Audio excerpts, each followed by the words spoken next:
आदिवासी बांधवांचे श्रद्धास्थान म्हणून ओळखल्या जाणाऱ्या गोंदिया जिल्ह्याच्या सालेकसा तालुक्यातील कचारगड येथील यात्रेला 10 फेब्रुवारीपासून सुरुवात झाली असून 5 दिवस चालणाऱ्या या यात्रेत केंद्रीय आदिवासी व्यवहार राज्यमंत्री दुर्गादास उईके आणि आदिवासी विकास मंत्री अशोक उईके यांनी या यात्रेत हजेरी लावत कचारगडच्या विकासासाठी सर्वतोपरी मदत करणार असल्याचे आश्वासन दिले आहे।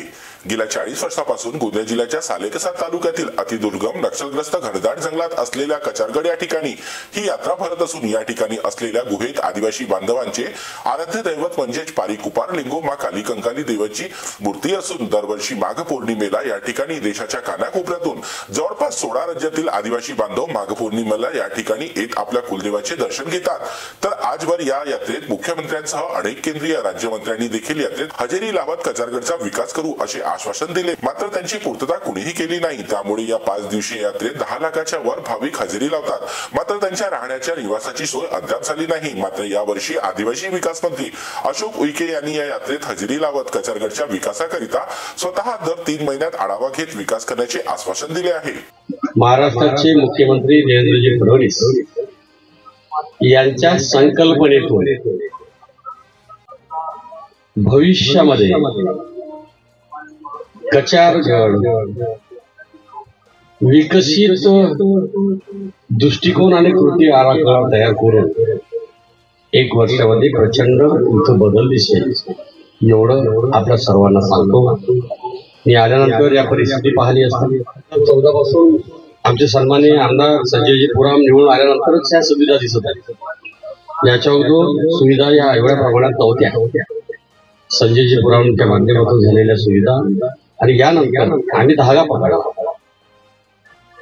महाराष्ट्राचे मुख्यमंत्री यांच्या संकल्पनेतून होऊ घातलेलं भविष्यातलं जे कचारगड आहे ते वेगळं भविष्यात दिसेल अशा प्रकारचं तुम्हाला सर्वांना या ठिकाणी अतिशय मनापासून आत्मविश्वासाने संबोधित करू शकतो, सांगू इच्छितो। तर कचारगडच्या गुफेतूनच आदिवासी बांधवांचा उगम झाला अशी आख्यायिका असल्याचे बोलले जाते। कचारगडमध्ये असलेली ही गुहा ही निसर्ग निर्मित असून आशिया खंडातील सर्वात मोठी गुफा आहे। तसेच या गुहेत एकाच वेळेला जवळपास 5000 भाविक उभे राहत आपल्या कुलदेवाचे दर्शन घेऊ शकतात।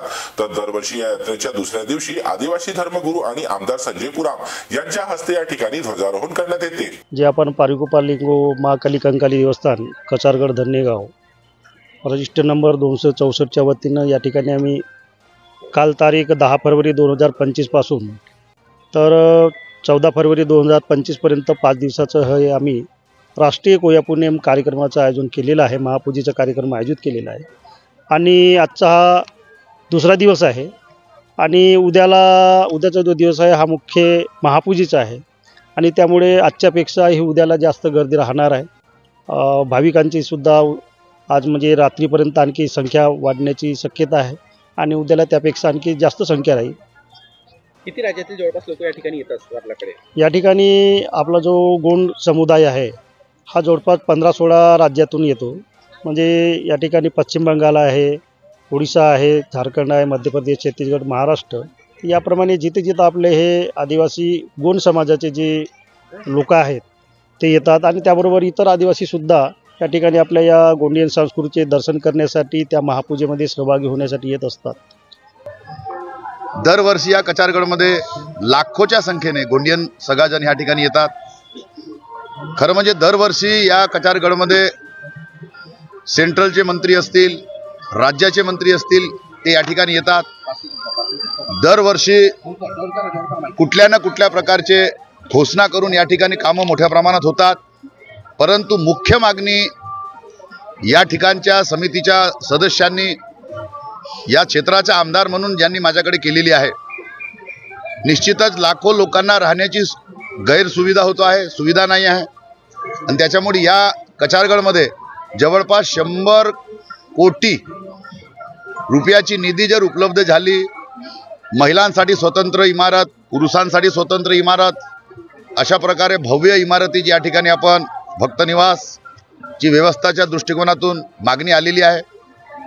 त्याचप्रमाणे देशातील 17 राज्याच्या वर गोंडी भाषा बोलणारी गोंडियन समाज मोठ्या प्रमाणात या भारतात वास्तव्यात आहे आणि त्याच्यामुळे त्या राज्यात गोंडी भाषेला राज्यभाषेचा दर्जा मिळावा, देशामध्ये राष्ट्रीय स्तरावर सुद्धा गोंडी भाषेला दर्जा मिळावा अशा प्रकारची मागणी केलेली आहे। निश्चितच महाराष्ट्र राज्याचे मुख्यमंत्री आदरणीय देवेंद्रजी फडणवीस साहेब, आमचे आदिवासी मंत्री आदरणीय अशोक उईके साहेब, या देशाचे पंतप्रधान माननीय नरेंद्र मोदी साहेब आणि आमच्या देशाच्या प्रथम आदिवासी महिला राष्ट्रपती द्रौपदी मुर्मूताई यांना आपण निवेदनाद्वारे सर्व प्रस्ताव कचारगडच्या माध्यमातून आम्ही शासनाकडे पाठवणार आहोत। निश्चितच जे सुविधा आतापर्यंत या कचारगडला लाभलेली नाही, भेटलेली नाही, ती या येणाऱ्या 5 वर्षाच्या काळामध्ये या क्षेत्राचा आमदार म्हणून प्रखरतेने आपण करण्याचा पूर्णपणे नियोजन केलेलं आहे। तर या यात्रेनिमित्त आदिवासी बांधवांच्या संस्कृतीचे दर्शन पाहायला मिळते। या यात्रेकरिता महाराष्ट्र, मध्य प्रदेश, छत्तीसगड, आंध्र प्रदेश, बिहार, ओरिसा, झारखंड, उत्तर प्रदेश, मिझोराम, मेघालय आदी 16 राज्यातून लाखोच्या संख्येने आदिवासी भाविक येतात। कचारगडच्या गुहेत आदिवासी बांधवांचे आराध्यदैवत म्हणजे पारी कुपारलिंगो मा काली कंकाली मातेची मूर्ती असून आपल्या कुलदेवाचे दर्शन घेत आपल्या संस्कृतीमधील परंपरा कायम राखत आदिवासी बांधव मोठ्या श्रद्धेने या ठिकाणी उपस्थिती लावतात। त्याचप्रमाणे विविध राज्यातील विभिन्न आदिवासी बांधव या यात्रेवेळी आपल्या राज्याच्या परंपरेनुसार आदिवासी नृत्यांचे व संस्कृतीचे सादरीकरण करतात। दरवर्षी या पावन कचारगड भूमीमध्ये माघ पौर्णिमेमध्ये 5 दिवसाची जत्रा भरवण्यात येते आणि याची विशेषता आदिवासी समाजाचे कुलदैवत, उगमस्थान आदिवासी समाजाचा कचारगड या भूमीतून झालेला आहे। पहांदी पारी कुपारलिंगो आदिवासी समाजाचे गुरु आणि दाई काली कंकाली यांचे तीर्थस्थान आमच्या आदिवासी समाजाचे म्हणून ओळखले जाते। ह्या कचारगड पावनभूमीला आदिवासी समाज 16-17 राज्यातून दरवर्षी लाखो 10 लाखांच्या संख्येमध्ये इथं उपस्थिती दर्शवतात आणि हजारो भाविक भक्त एका दिवसातून 1 लाख लोकांपेक्षा जास्त भाविक भक्त दर्शन घेऊन इथून जात असतात। आणि आशिया खंडातली पहिल्या नंबरची 1 नंबरची गुफा म्हणून सर्वात मोठी गुफा म्हणून देशात आज प्रसिद्ध झालेली आहे आणि आपल्या आदिवासी सगळ्या जनाचा उगमस्थान ह्याच कचारगड भूमीतून झालेला आहे। त्यामुळे संस्कृतीच्या अभ्यासकांसाठी ही यात्रा एक प्रकारची पर्वणीच असते। या आदिवासी बांधवांच्या यात्रेदरम्यान आदिवासी समाजातील रोटीबेटीचे व्यवहारही मोठ्या प्रमाणात होतात। त्यामुळे या यात्रेला अतिशय महत्त्व असते। कचारगड हा परिसर नक्षलग्रस्त भागात मोडत असल्यामुळे या ठिकाणी होणारी गर्दी पाहता सुरक्षेच्या दृष्टिकोनातून मोठ्या प्रमाणात पोलिसांचा बंदोबस्त देखील लावण्यात येतो, हे विशेष।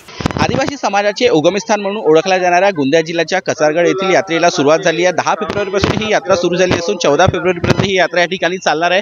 जवळपास 16 राज्यातील या ठिकाणी 10 लाखाच्या वर भाविक या ठिकाणी येऊन आपले आदिवासी समाजाचे जे कुलदैवत पारी कुपारलिंगो मा काली कंकालीचे या ठिकाणी जे देवस्थान आहे त्या ठिकाणी येऊन नतमस्तक होतात। दरवर्षी माघ पौर्णिमेला फेब्रुवारी महिन्यामध्ये या यात्रेचे आयोजन केले जात आहे। त्याचमुळे या यात्रेला एक अनन्यसाधारण महत्त्व देखील प्राप्त झाले आहे। Harish Modghare, GB news, Gondia.